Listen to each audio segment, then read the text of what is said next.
The laird's our convention, 'twas clever outsport.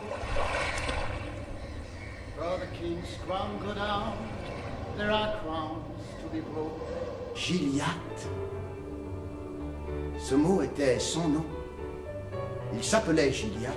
Ce matin de Noël, où il rencontra Déruchette, et où elle écrivit son nom en riant, Gilliatt rentra chez lui, ne sachant plus pourquoi il était sorti. Il se répondait « Voilà, je comprends, Déruchette est amoureuse de moi !» Il se disait « Mais elle aussi, elle pense à moi de son côté. C'est bien fait !» La Durande, le premier bateau à vapeur à avoir navigué dans la Manche, s'était perdu la veille sur le rocher d'Ouvre. Il faudrait donc que pour sauver cette machine, un homme allât au rocher d'Ouvre et qu'il allât seul dans cette mer, seul dans ce désert, seul à 5 lieues de la côte, sans secours dans les incidents de la détresse. S'il existait, Déruchette tourna la tête.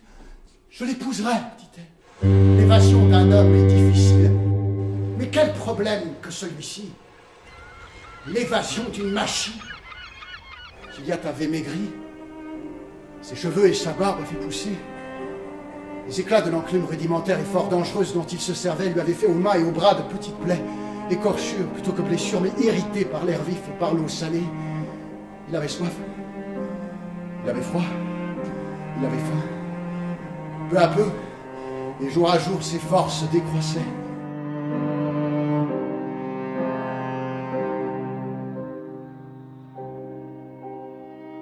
Qu'était-ce que cet homme? Et comment s'expliquer ce qu'il faisait là? La chose remonte à un jour où il y avait de la neige.